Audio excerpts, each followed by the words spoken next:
Hello, now we are going to look at decimals and percentages. A decimal is where we are dealing with a number that's described as groups of 10. Now this isn't too bad because we've actually been doing this the whole time. Our number system works in groups of 10.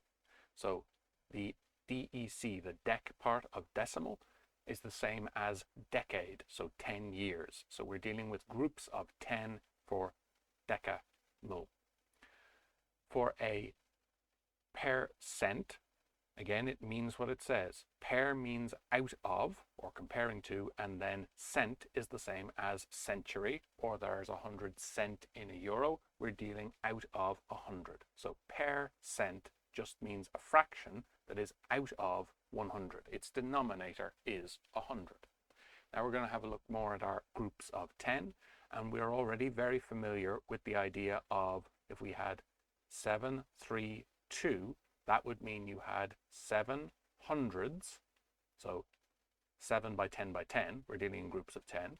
You'd have 3 tens or 30, and then 2 would be just 2 units. If we continue that on past digits that would be smaller than 1, past the decimal place, this point here, we have tenths. So we are a tenth of 1 unit. So if we had 0.6, so a number after the decimal place, that would mean 6 tenths. And if we had another number down, it would be hundredths. So if we had 0.63, it would be 6 tenths and 3 hundredths. So 3 out of 100. So that's how our decimals system works. It's just mirrored past the decimal place. We are already familiar with the idea of decimals and percentages for a few numbers that are fairly easy to picture in our heads. So we are probably familiar with the idea that a half is the same as 50% is the same as 0.5. Now, because we're dealing in groups of 100 here and tenths here, what we can say is 50% is the same as 50 per 100. So that's 50 out of 100. And we can also say that this is 0.5. This is 1 digit past the decimal point. So we're dealing with tenths. So this is the same as 5 tenths. Now we can see from our example here a convenient thing that is true because our number system counts in groups of 10. Dividing by 10 ends up moving the decimal place. This is effectively 5.0 all over 10. When we divide by 10, we end up moving the decimal place one place to make the number smaller. Again, if you divide by 10, you move the decimal place, you move the group that you're dealing in from units to tenths because we divided by 10. If we divided by 100, we'd move twice because we divided by 10 twice effectively. So let's have a look at how this works in action. If we have 17 divided by 10, so the fraction 17 over 10, what would that look like as a decimal? Well, at the moment we have 17 and then we have a point and then it would be 0. 17.0 and 17 would be the same number.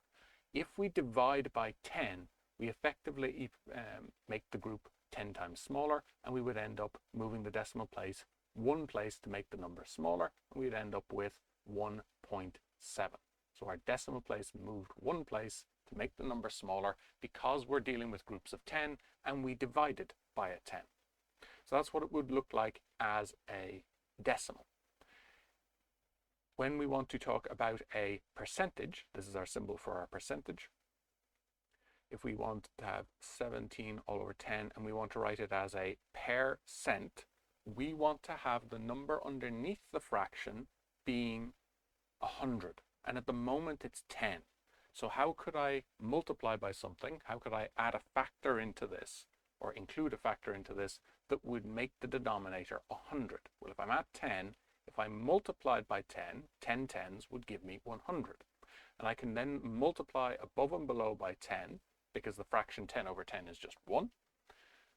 So I can say, if I break my fraction into 10 times as many pieces, I'd have 10 times as many of those pieces, or multiplying by 10 over 10 is the same as multiplying by 1.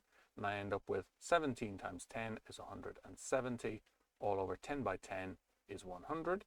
Now I have this as a percentage because it's out of 100. It's per 100, per cent. So that'd be 170 per cent. So that is how we can write that as a decimal and as a percentage. This fraction here, 3/20ths, how would we write that as a percentage we can start with? So if we wanted to write this as a percentage, what do we need? At the moment, it's a fraction, and we can't simplify the fraction. There's no common factor top and bottom that we can see. That would be the first thing we do. Can we simplify the fraction?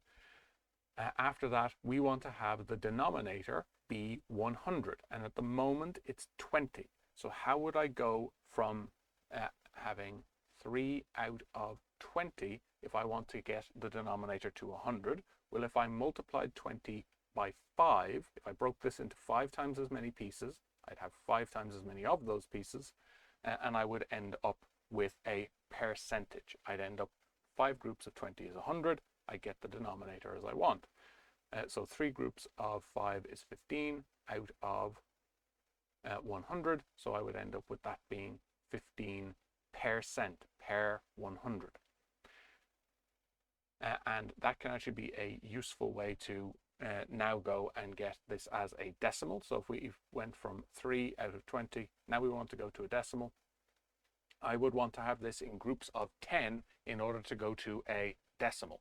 Well, 100 is 10 groups of 10. So if I say that 3 out of 20, if I convert it, as I did here, to hundredths, I am dividing by 100. That means I'm dividing by 10 twice. So if I have 15.0 divided by 100, I move the decimal place once and twice to make the number smaller.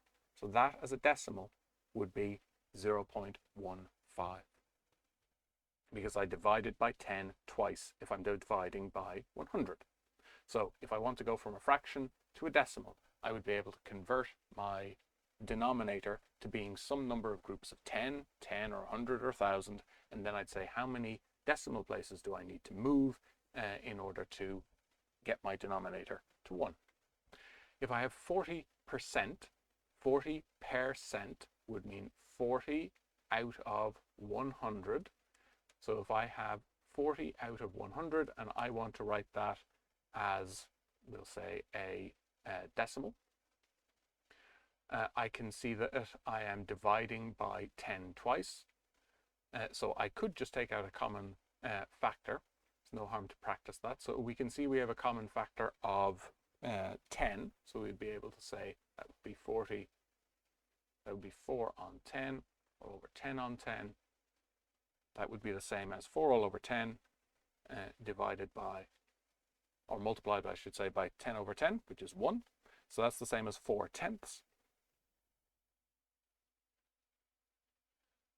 And if I have 4.0 divided by 10, I move the decimal place one place and I'd end up at 0.4. So that's how I could do that, converting that percentage to a decimal. I could have also just divided by 100 and I would have moved my decimal place 2 places. But if we see a common factor like that, it's a good habit to look at the fact that we have that common factor. Now, what happens if we want to go and take 40% and write it as a fraction in its simplest form? Well, then we would look for the biggest common factor that we had. So what's the largest common factor that we can see here? We may not be able to see the biggest one all in one go, but if I can see that I have a common factor of 4 here, so I can see, is that the biggest common factor? So I'm going to take out a common factor of 4, so 4 by 10, all over 100 is 4 by 25. So I end up with having 4 over 4 multiplied by 10 over 25. And I can immediately see I missed a factor of 5, but that's okay. I can now just do the take out the common factor that I can see until I run out of common factors top and bottom. So I can factorize 10 all over 25 to being the same as 5 on 2 all over 5 on 5. 5 over 5 is 1, so I'm left with 2/5. And that is my fraction in its simplest form. So that's how I can simplify my percentage to a fraction and how I can go to a decimal. If I have 0.65, what would that be as a fraction and as a percentage? Well, 0.65, we can start with the percentage. 0.65, any number that doesn't have a denominator written has a denominator of 1. Doesn't matter if it's a decimal or not. This means 0.65 all over 1. So how do I get it to a percentage? Well, I need to have the denominator be 100. So how do I go from 1 to 100? I'd multiply by 100. So if I broke this up into 100 times as many pieces, I'd have 100 as many times of those pieces. So I'd have 0.65 multiplied by 100. Now multiplying by 100 is the reverse of dividing by our groups of 10. I'm multiplying by 10 twice, so I make the decimal place move 2 times to make the number bigger. So I would end up with 65 all over 100, which is 65%. Now I can also start from here and I can say, how would I turn that into a simpler fraction? So if I have 65 out of 100, or 0.65, it's a little bit neater to start with. If I had 0.65 and I worked out that it was 65 over 100, so I got a whole number over a whole number, now I'm comparing like with like. Now I'm able to say, how can I simplify this? I'd look for my highest common factor. I can see a factor of 5, so I'd try that and see if that was the highest common factor. So I'd be able to say that's 5 on 13 and 5 on 20, which is the same as 5 over 5 multiplied by 13 all over 20. 5 over 5 is 1. So I'd be left with one group of 13 out of 20. Now here I have a more complicated question, and this is where we have to bring together things that we know about fractions and percentages so that we can better understand our problem. So if we have 22.5%, how would we write that as a fraction? Well, we do it step by step. We know what percent means, and we know what a mixed number is. This is 22.5, so this is a mixed number. How do we deal with that? Well, we convert it into an improper fraction, and we know what a percentage means. So 22.5% means 22 all over 100. That's the percent part dealt with. Now we want to write this as a fraction in its simplest terms, so we need to try and write like with like. So I have 22.5. I want to write that as a single fraction. I never want to try and do my work with mixed fractions. So 22.5 would be the same as 44 halves plus 1 half.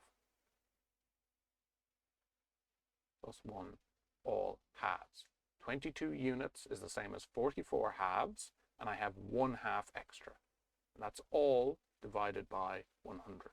So it's all divided by 100. So I end up with 45 halves divided by 100. And now I say I have a fraction that's being divided. I know how to do division of fractions. I'm going to invert the fraction I'm dividing by. 100 is 100 over 1. And multiply. How many hundreds would fit into 1 unit? 1/100th of that group would fit into 1 unit.